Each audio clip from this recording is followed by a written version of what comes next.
Today I am starting the next factor of the effect of substituents on the Lewis acids and bases, that is a resonance effect. ठीक है, already हमने previous video में inductive fact को study कर लिया है, but हम secondly हम किसको स्टडी करेंगे, that is a resonance effect.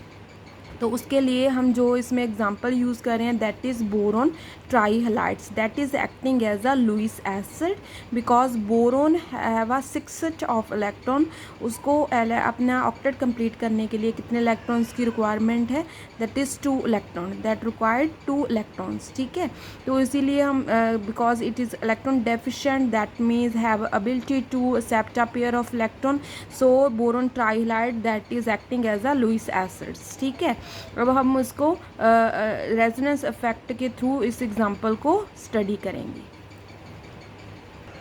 अब हमने स्टडी क्या करना है, इसमें हमने हेलोजन्स चूज़ किया, बोरोन ट्राईहलाइड. ऑलरेडी हमने ये डिस्कस किया कि हम किसको यूज़ कर रहे हैं, दैट इज़ बोरोन ट्राईहलाइड को यूज़ कर रहे हैं. ठीक है, और halides mostly that is a halogens. ठीक है, फ्लोरीन, क्लोरीन और ब्रोमीन. ठीक है, और इसमें जो फर्स्ट कंसेप्ट के अकॉर्डिंग अगर हम इलेक्ट्रोनेगेटिविटी का कंसेप्ट यूज़ करते हैं, electronegativity that means have ability to withdraw electrons from the other species. ठीक है, और इसकी एबिलिटी है कि इलेक्ट्रॉन को ईजिली क्या कर सकता है, विदड्रॉ कर सकता है. तो इसमें अगर हम इलेक्ट्रोनेगेटिविटी को अगर देखें तो fluorine have a greater electronegativity. ठीक है, और फ्लोरीन की जो इलेक्ट्रोनेगेटिविटी ज़्यादा होने के कारण वो ईजिली जो बोरोन से इलेक्ट्रॉन को क्या कर लेगा, एक्सेप्ट कर लेगा, और उससे बोरोन की जो इलेक्ट्रॉन की डेफिशिएंसी है, ठीक है, जो इलेक्ट्रॉन की डेफिशिएंसी है वो क्या हो जाएगी, वो इंक्रीज़ कर जाएगी. ठीक है, तो इसी के अकॉर्डिंग अगर हम इस कंसेप्ट को चूज़ करते हैं, दैट इज़ इलेक्ट्रोनेगेटिविटी, उसके अकॉर्डिंग क्या होएगा, बोरॉन ट्राईफ्लोराइड जो है that is acting as a stronger acid as compare to BCl3 as compare to BBr3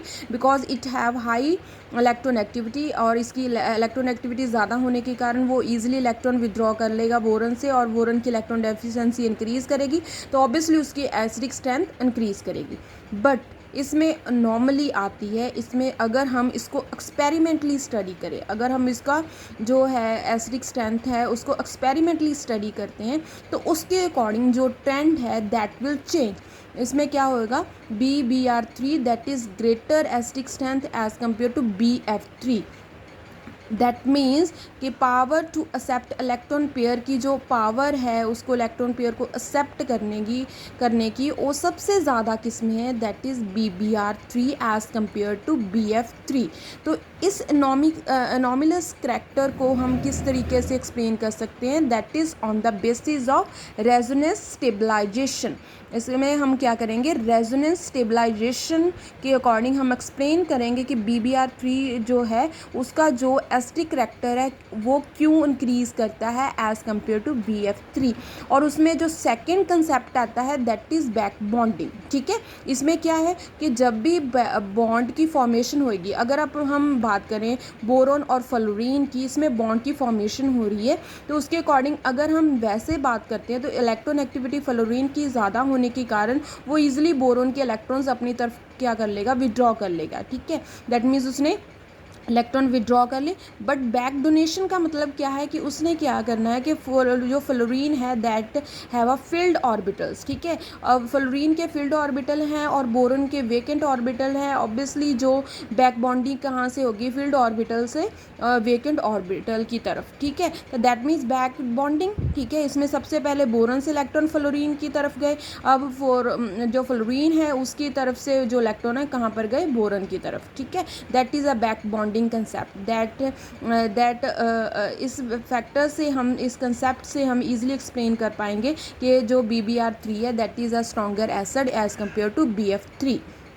ठीक, अब हम इसमें सबसे पहले एग्जांपल BF3 की करेंगे. ठीक है, इसमें जो फ्लोरीन है that have a field orbit, जितने भी हेलोजन्स हैं उसके पास क्या है, फील्ड ऑर्बिटल्स हैं. ऑब्वियसली सब में बैक बॉन्डिंग होगी. ठीक है, किस में ज़्यादा बैक बॉन्डिंग की पॉसिबिलिटी है, अगर मैं फ्लोरीन की बात करूँ, fluorine have a 2p orbitals और boron have a 2p orbitals. ठीक है, उसमें जो बैक डोनेशन है, क्योंकि इसमें जो ओवरलैपिंग है ऑर्बिटल की वो बहुत ज़्यादा इफेक्टिव है. दोनों के जो ऑर्बिटल्स हैं सेम एनर्जी लेवल होने के कारण उनमें जो ओवरलैपिंग का जो कंसेप्ट है वो बहुत ज़्यादा इफेक्टिव है, तो ईजिली बैक बॉन्डिंग होएगी। Maximum back bonding that is occurred in BF3 case, ठीक है, BF3 के केस में ही होएगी, ठीक है। तो उसके अकॉर्डिंग हमारे पास क्या बनेगा, पी पाई बॉन्ड, क्योंकि इसमें साइड वाइज ओवरलैपिंग हो रही है, ठीक है, तो ऑब्वियसली पाई बॉन्डिंग होएगी। और ऑर्बिटल्स कौन से यूज़ हो रहे हैं, that is a P orbital, that bond is a P pi bond, ठीक है।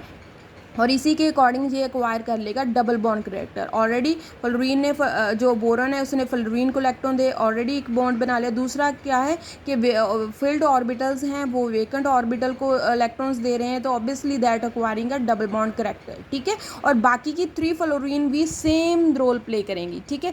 इसमें इस फ्लोरीन पर डबल बॉन्ड आ गया, ठीक है, देन नेक्स्ट वाली फ्लोरीन पर, देन नेक्स्ट वाली ऑलरेडी जो हाइब्रिड स्ट्रक्चर है that is a hybrid structure, ठीक है। और इसमें जो बैक डोनेशन ज़्यादा होने के कारण, अगर बैकली डोनेशन होएगी, ठीक है, अगर बैकली डोनेट होएगी तो ऑब्वियसली जो बोरॉन की इलेक्ट्रॉन डेफिशिएंसी है वो क्या हो जाएगी, कंपनसेट हो जाएगी। अगर उस बोरॉन की जो डेफिशिएंसी है वो कंपनसेट हो जाएगी, कंपनसेशन हो जाएगा उसका, तो दैट मीन्स उसकी एसिडिक स्ट्रेंथ क्या करेगी, डिक्रीज़ करेगी, क्योंकि उसकी इलेक्ट्रॉन डेफिशिएंसी डिक्रीज़ होगी, ऑब्वियसली उसकी जो एसिडिक स्ट्रेंथ है वो क्या हो जाएगी, डिक्रीज़ कर जाएगी। अगर मैं बात करूँ बाकी जो हैं बाकी जो बोरॉन के ट्राइलाइड्स हैं, अगर मैं उनका कंपैरिजन करती हूँ तो उसमें जो नो डाउट उनमें भी बैक बॉन्डिंग की पॉसिबिलिटी है, बट उनमें जो ओवरलैपिंग है that is not very effective, because chlorine have a 3p orbital और boron have a 2p orbital. उनमें साइज़ का डिफरेंस, एनर्जी